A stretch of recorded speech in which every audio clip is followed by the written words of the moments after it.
Morning sunlight filtered through the windshield of a silver SUV caught in bumper-to-bumper traffic on Michigan Avenue, downtown Chicago.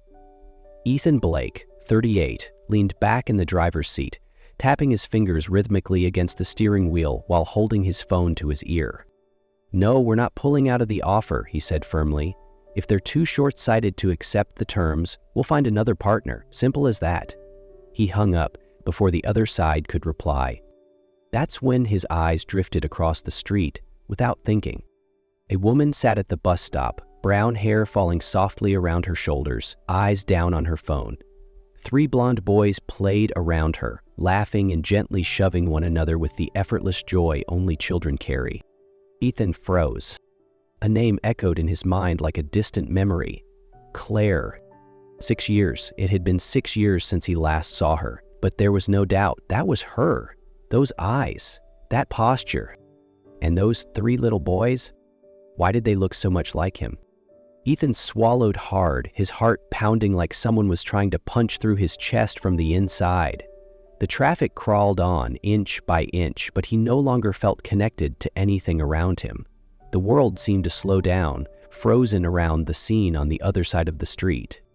She looked the same, the soft fall of brown hair, the elegant slope of her nose, the slight curve in her posture as she looked at her phone.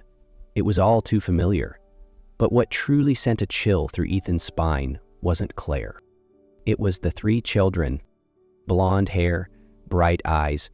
Even from a distance, they were unmistakably his. Or at least, they looked like tiny copies of himself. "No way," he whispered, throat dry as sand. A blaring honk from behind jolted him back. He reluctantly tapped the gas, letting the car roll forward a few feet, but his mind was spinning in every direction. The day they ended things, Claire had tried to say something, he remembered, but he hadn't let her finish. He'd been too wrapped up in investor calls, deadlines, product launches. He had chosen ambition, chosen growth, and cut Claire off, like deleting an outdated file. Could it be? Another honk. This time, Ethan veered sharply to the right, pulling into the curb, ignoring angry drivers yelling behind him. He slammed the car into park, flipped the hazard lights on, and jumped out, his heart still racing. He crossed the street without thinking. All he knew was, if he didn't get to her now, he might lose another 6 years. Or forever. "Claire," he called, voice rising as he approached, now less than 10 steps away. A taxi screeched to a stop inches from him, tires squealing, but he didn't pause. Claire looked up. Her eyes widened, first with disbelief, then with something that looked a lot like panic. Claire stood up abruptly, instinctively pulling the 3 children behind her like a mother lioness guarding her cubs. "Ethan?" "What? What are you doing here?" The boys stopped playing, now staring at the strange man approaching them with open curiosity. One of them stepped slightly forward, his voice clear and unafraid. "Who are you?" Ethan stopped just a few feet away from Claire. His eyes flicked over each child, each face, each detail that felt like a blow to the chest. The boy who spoke had his eyes, his chin, even the way he furrowed his brows waiting for an answer. "Claire," Ethan's voice cracked. Are they mine?" She drew in a deep breath. Her hands trembled slightly, but her voice held steady. "Yes, they are." Ethan's breath left him all at once. He took a small step back, then sank down onto the nearby bench, as if his legs could no longer support him. "How old are they?" he asked. Claire hesitated. 5.5. Exactly. It lined up with the last time they'd seen each other. Ethan's heart pounded so hard it hurt. The math was simple and unforgiving.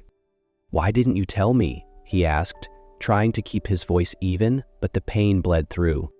Claire gently squeezed the hand of one of the boys. He was still watching Ethan, uncertain but alert. "I tried, but you blocked me. Email, phone, even social media." Ethan lowered his head. He remembered. Back then, it had felt like the only way to move on. Total disconnection, zero distractions. But he hadn't just cut out a past relationship. He had unknowingly erased the most important part of his life. Claire glanced at her watch and stepped away from the shelter of the bus stop. "We have to go. The bus is coming." "Wait!" Ethan rose quickly, his voice bordering on pleading. "Claire, please. I can't let it end like this." She turned back, eyes steely. "It ended 6 years ago, Ethan. I know. I know I messed up. I know I took the wrong path back then. But," he inhaled sharply, meeting her eyes, "if they're mine, if those kids are really mine, then I have to know them. I can't walk away again." Claire said nothing. The wind caught her hair, brushing it gently across her face. The 3 children stood silently near her, sensing the tension in the air. "I'm just asking for a chance," Ethan continued, his voice softer now. "A chance to get to know them, to be present in their lives, even just a little." "And then what?" Clara asked, her voice edged with skepticism. "When it gets hard? When work takes over again? When they're not so new anymore?" Her question cut deep, but Ethan didn't flinch. "I don't know exactly. But I do know this. I'm not disappearing this time." She studied him for a long moment, as if weighing each word, searching for sincerity. Finally, she gave a small nod. "We'll be at Millennium Park tomorrow afternoon, 4 o'clock. They have swim class in the morning." "I'll be there," Ethan said. His voice cracked slightly, but his eyes held a glimmer. Perhaps the first real light in years.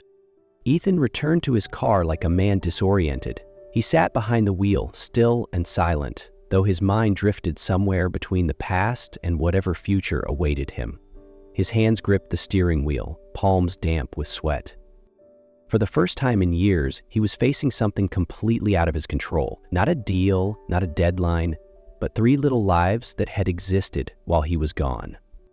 Claire had opened a door for him, and even if it was only a crack, he knew he had to walk through it, no matter how terrified he was. Ethan arrived at the park half an hour early. He chose a bench facing the large grassy field where children often played. His hands clutched a cup of hot coffee, not for warmth, but to keep them from shaking. He had never been this nervous, not even before pitching to 200 investors, not even the day his company went public. This was different. This was real. No scripts, no control. Claire arrived on time. She wore a simple white shirt, jeans, her hair pulled back. She looked composed, grounded, the way he remembered her. The boys ran ahead of her, backpacks bouncing, laughter echoing through the air. When her eyes met Ethan's, she didn't look away. But she didn't rush either. "Hi," she said softly. "Hey," Ethan replied with a small nod. The 3 boys stood close together, both curious and cautious. Claire bent slightly and said gently, "Boys, this is Ethan, an old friend of Mommy's." The tallest one, clearly the most outgoing, stepped forward first. "I remember you. You shouted really loud that day." Ethan chuckled. "I was in a hurry. Sorry about that." "I'm Chris," he said, proudly offering his hand. Ethan shook it, surprised at the firm grip. Liam, whose hair was slightly darker, stood closer to Claire. He didn't speak, but his eyes were warm and gentle. Claire placed a hand on his shoulder and said softly, "This is Liam. He's very sweet, very sensitive." Ethan bent slightly and gave a soft nod. Liam nodded back, almost imperceptibly. Then came Owen, the quietest and smallest, who almost hid behind his mother. Ethan crouched down to his level. "It's really nice to meet you, Owen." Owen didn't speak, but gave a shy nod. Claire gently touched her son's arm. "Owen's a bit shy, and he tires easily. He was born with a small heart condition." Ethan's expression changed immediately. "Do you need help? A doctor? Medication? Treatment?"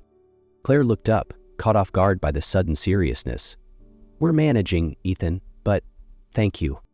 "I'm serious," he said, eyes still on Owen. "I can find the best doctors. You don't have to say yes now, but I want to help. Not out of guilt, but because they're mine." Claire looked at him for a long moment. "If you truly want to be involved, it has to be slow, gentle, No big entrances. They're still too young to understand. I understand. And for now, she continued, you're just mommy's friend. No calling yourself dad. No big promises. Just show up. Ethan nodded. He watched the boy start to run around the grass. His chest tightened with a strange, overwhelming feeling. If you open a door, even just a little, I'll walk through it, he said quietly. Slowly, but I'll be there. Claire didn't say anything else, but in that moment when Liam tugged lightly at Ethan's sleeve to point out a squirrel darting past, he knew. Something small, something miraculous had begun. Since that first afternoon in the park, Ethan began appearing more frequently in the boys' lives. At first, it was casual, coincidental meetups in the park, but soon it turned into evening strolls around the lake, weekend trips for ice cream, and animated movie matinees with popcorn sticky fingers. Chris warmed up to Ethan almost instantly. Bursting with energy, he always had a question on his lips, and no hesitation about grabbing Ethan's hand and dragging him around. Uncle Ethan, can you build remote control cars? Uncle Ethan, do you like dinosaurs like me? The endless stream of questions made Ethan laugh and made him feel like a child again, experiencing what he never had himself. Liam was more reserved. He took time, but every gentle word from Ethan, every quiet presence beside him, seemed to chip away at a wall.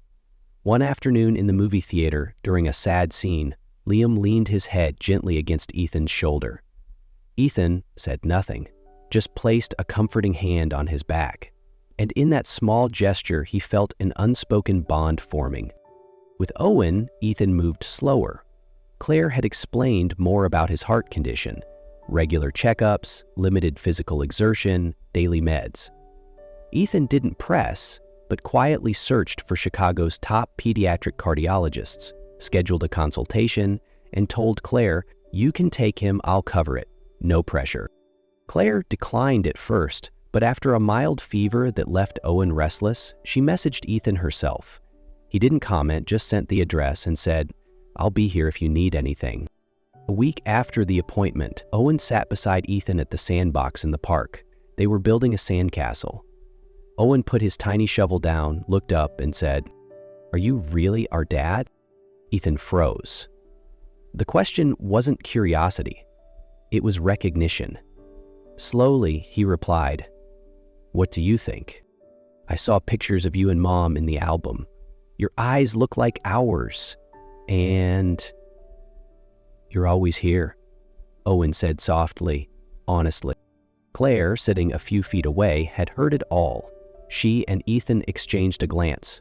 It was time. That night, in Claire's cozy apartment, they sat down with the boys. Kids, Claire began gently, there's something Mommy and Uncle Ethan want to share with you. The three sat upright. Chris raised his hand first. He's our dad, right? I knew it. Ethan smiled and nodded. Yes, I am. I'm your dad. Chris let out a cheer and ran into his arms. Now I have a dad like everyone else. Liam stayed quiet. His eyes shifted to Claire. Is Dad going to live with us now? He asked, voice low and anxious. Claire took his hand. He'll never be far. We'll figure out how to have him around more and more. Owen said nothing. He simply walked over, sat beside Ethan, and leaned gently against his side. No words, just a silent closeness that nearly undid Ethan's heart. Because for the first time, he had truly touched what it meant to be a father. After the three boys ran off to play in the living room, leaving the two adults sitting on the small sofa, a quiet stillness filled the space. Claire held her teacup gently in both hands. Steam rose slowly from the ceramic, but she didn't drink. She just stared at it, as if trying to find a rhythm for her breath. Ethan sat beside her, silent. How do you feel? She asked softly, her voice barely above a whisper. Ethan leaned back, eyes still fixed on the doorway where the kids had disappeared. Relieved, he said slowly, and terrified. Claire gave a quiet laugh, not out of joy. I've imagined this moment 100 times, but when it actually happens, It's never quite like you pictured." "They've known all along," Ethan said. "They were just waiting for us to be brave enough to say it out loud." Claire nodded. "Yeah, kids feel more than we give them credit for." They sat in silence for a moment. From the window, Chris's laughter carried in, mixed with Liam's soft reading voice and Owen asking something in a whisper. Ethan turned to Claire. "Thank you for not shutting me out this time." Claire looked back at him. Her eyes weren't cold anymore, but they weren't warm either. They were honest. "You should thank yourself, because this time, you showed up." After that evening, after the truth was spoken, after the 3 children hugged Ethan and called him Dad, with voices young but full of trust, something inside Ethan truly changed. Each morning he woke up early to help Claire prepare breakfast. Every afternoon he left the office a bit sooner to take the kids out for ice cream or sit quietly in the small library nearby. Those simple moments for Ethan were more precious than any multi-million-dollar deal he'd ever signed. He was learning how to be a father, bit by bit, and for the first time he felt like he could really become one. But the joy didn't last long before bad news arrived. One early autumn evening, just as the air was turning crisp, Claire texted him briefly. "I need to talk. Can we meet tonight?" Ethan came over to her apartment at 8 p.m. The kids were already asleep. She invited him to sit at the kitchen table and placed a cup of hot tea in front of him. Without any small talk, Claire went straight to the point. "I got a job offer from an international publishing house in London." Ethan frowned. "London?" Claire nodded. "They're launching a new branch, and they want me to lead the children's content development project. The salary's high and the conditions are great. It's a big step forward." Ethan clenched his hand. "You're telling me this because—" "I want to take the kids with me, all 3. The air seemed to drop to the floor. Ethan stood up abruptly. "No, absolutely not." Claire also stood, startled by his reaction. "Ethan, I'm their mother. I'm not trying to take them away from you. You're planning to leave the country, take all 3 kids to another continent, and you say you're not taking them away from me?" His voice cracked, but it didn't lower. "Claire, I just got them. I just learned how to hold my child, how it feels to hear them call me Dad. And now you're taking them." She went quiet. After a long pause, she said, "I don't want to hurt you, but I also can't pass this up. I've been waiting 6 years for something new. And I'm tired, Ethan. Tired of always staying while you got to leave." Ethan took a deep breath, turned away, walked a few steps, then stopped. "I understand," he said, voice calmer. "I know I can't stop you from going after what you deserve, but you can't take the kids from me, not after all this." Claire bit her lip. "I don't want to. I've thought of another way." Ethan turned back to her, eyes filled with both doubt and hope. "I'll go first, alone, for a few months. I need time to settle in, get used to the new job, find a home, and during that time—" Claire paused, then spoke firmly. "You'll take care of the kids." He froze. "Ethan," she continued, voice low and steady, "I have no one else. No parents, no close family. If there's one person I trust to care for them, it's you." He stepped closer. "Are you sure?" She nodded. "Absolutely. But you have to promise. No disappearing. No walking away when it gets hard." Ethan looked her in the eye. "I already missed 6 years. I'm not losing another day." Claire smiled softly. For the first time in that conversation, her smile held both trust and gratitude. Then she whispered, "They're yours. For now." Ethan didn't respond with words, but his eyes turned toward the room where the children were sound asleep, like a silent vow. "For now, I will turn it into forever." On the first Monday after Claire left for London, Ethan moved all his belongings into the apartment Claire used to share with the kids. There were no more back-to-back meetings in sleek offices, no more weekly flights. Ethan informed the executive board that he would transition to working remotely full-time for the next few months, serving only as a strategic advisor. He hired an experienced nanny, Maria, an older, gentle woman who had a natural way with the children. But most of the time, Ethan wanted to do things himself. And that's when he truly understood what it meant to be a father. Every morning, Ethan woke up at 6 a.m., earlier than any boardroom presentation he'd ever had. He learned how to make triple-decker sandwiches for Chris, cook rice porridge for Owen, and mix Liam's hot cocoa just right. Not too sweet, not too bland. He memorized which toys each child loved and which t-shirts they liked for school. The first week was a silent storm with no warning. On the third night, Owen developed a high fever. Ethan held him in his arms, sitting in the pediatric emergency room at 2 a.m., praying for the fever to break. When the doctor finally said it wasn't serious, Ethan nearly cried.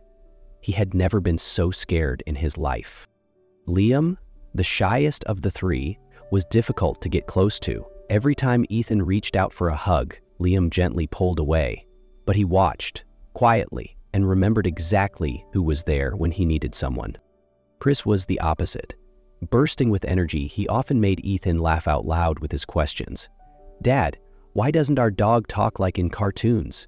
A question that took Ethan nearly an hour to answer before giving up and making up a bedtime story instead. At night, after all three were asleep, Ethan would often sit silently on the sofa, staring at their tiny shoes, neatly lined by the door, half-finished bowls of noodles on the table, and feel something he hadn't recognized before: peace. As time passed, things slowly fell into rhythm. The kids got used to Dad being the one who brushed their hair in the morning, tied their shoelaces, and told their bedtime stories.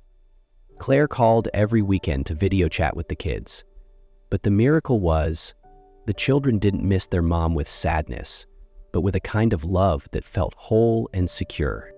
One evening, while Ethan was washing dishes, Liam came into the kitchen holding his old teddy bear.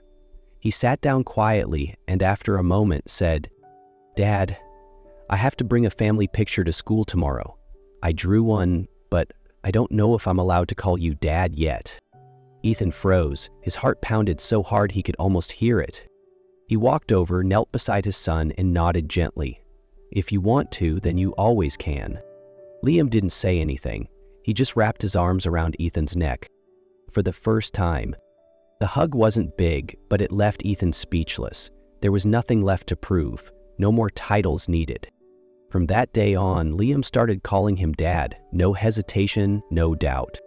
And Ethan knew he had truly become a father, not on paper, not just by blood, but because he had shown up every single day. On a sunny weekend morning, Ethan dressed the kids neatly, packed their little jackets into backpacks, and drove nearly 2 hours out to the suburbs where his parents lived. The last time he had spoken to them about this, Ethan only mentioned something from the past. But now, he was bringing not just a truth, but 3 small lives, stepping into their world like unexpected blessings. The front door opened. Ethan's mother, Margaret, froze for a moment when she saw the children. Her eyes moved from one little face to another. The confusion in her gaze quickly dissolved into the purest emotion, kinship. "Hey, are my grandchildren?" she asked, her voice trembling. Ethan nodded. "And the best thing that's ever happened to me." No more words were needed. She knelt down and hugged Owen, the smallest one still lingering shyly at the back. Then Chris and Liam, Ethan's father, Richard, stood silent for a beat, then placed his hand gently on their heads. They looked just like Ethan when he was little. He chuckled softly. That entire afternoon, the house was filled with laughter, the sweet smell of apple pie, and the sound of toy cars rattling across the wooden floor. Ethan stood in the kitchen, watching his mother pour tea, his father laugh heartily with Chris, and Liam read a book aloud to Owen. For the first time, he felt like a real family had returned. That evening, while getting the kids ready for bed, Claire called on video as she did every night. She sat on the balcony of her London apartment, a breeze tugging lightly at her hair. She talked about her new job, busy but exciting, and asked each child if they had a good day. "I had 3 slices of apple pie, Mom," Chris shouted excitedly. "Grandpa told a funny story, but I didn't really get it," Liam murmured. Owen just smiled and waved for a long time. After the kids were asleep, Claire and Ethan stayed on the call, not as former lovers, but as two people rebuilding something from the ground up. "We need to talk about the long term," Claire said gently, "about shared custody, and whether you want them to stay in the US or eventually come to London with me." Ethan didn't respond right away, but his eyes were serious. "They're my family, ours. Whenever you're ready to talk, I'll be ready." On the screen, Claire nodded and her eyes softened, yet stayed strong. It was as if, after everything, they were finally beginning to build a true family. Liam's 6th birthday arrived on a crisp, early spring afternoon. The air cool, but the sun bright and gentle. Ethan had been preparing for this day all week. He didn't want a grand party, just something simple, warm, and filled with love. Claire returned from London that very morning. Though she could only take 2 days off, she came with a backpack full of little gifts, storybooks, and animal-shaped cookies, all of Liam's favorites. The house was decorated with soft blue balloons and paper flag garlands, cut and glued together by Chris and Owen. The table was small, just a few chairs, a chocolate cake, and some fruit, but the atmosphere was full of excitement. Liam wore the white button-up shirt Claire had bought earlier that year. His hair was neatly combed, and he clutched his old teddy bear tightly, but there was something in his eyes, unease. Ethan crouched down beside him. "Why the long face, buddy? It's your birthday." Liam bit his lip. "I'm not sure if people really like me. At school, I don't talk as much as Chris, but I'm not funny like Owen." Ethan gently pulled Liam close. "Liam, you don't have to be like anyone else. Just being you is more than enough, and to me, you're already the most precious gift." Liam looked up at him, his usually hesitant eyes now shining. He nodded softly, then held his dad's hand tightly. The party unfolded simply but warmly. Not many classmates came, but everyone had a good time. Claire sat in a quiet corner, watching the 3 kids run circles around Ethan, their laughter filling the small room. She smiled without meaning to. No more feeling out of place, no more aching over what couldn't be kept.